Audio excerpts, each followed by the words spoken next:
Now we're going to look at the different levels of protein structure, okay? So proteins are the building blocks of life, and so the way they're made is through this separate step sequence in order to have a final protein, okay?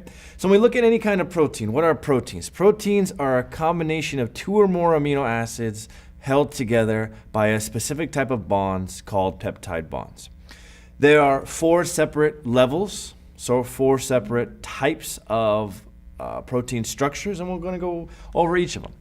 So number one, primary structure. Let's go right here. Primary structure of the proteins. So we have, it's called the amino acid. This is the phase of amino acid sequences, right? So amino acids, we have about 20 of them. And we said what makes up a protein?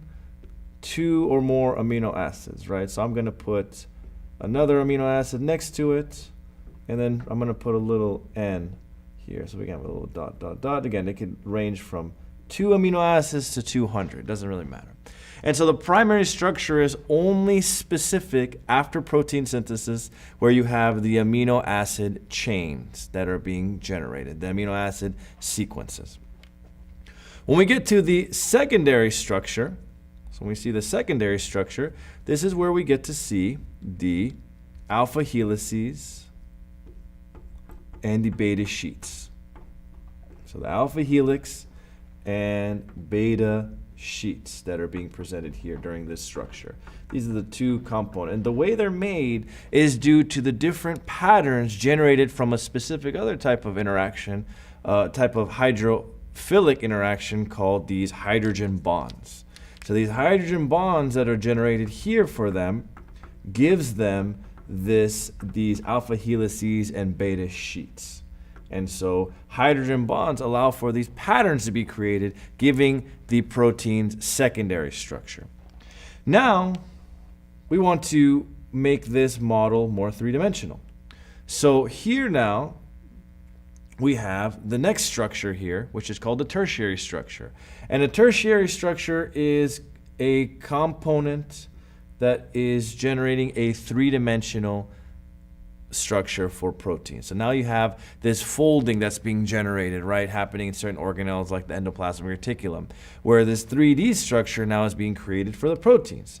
Other bonds that are present are, for example, more hydrogen bonds.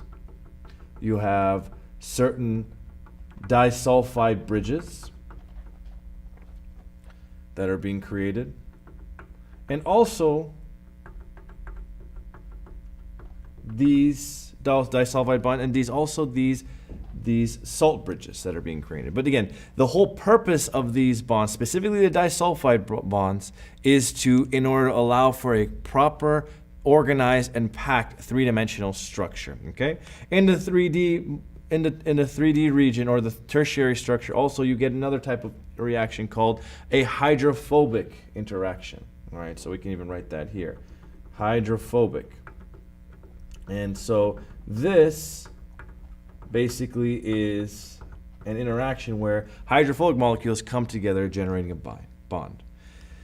Finally, we have the QuantaNer structure here, and this is basically a combination of two or more tertiary structures. Okay, so you have two 3D models, and we put a little N here, right, for multiple.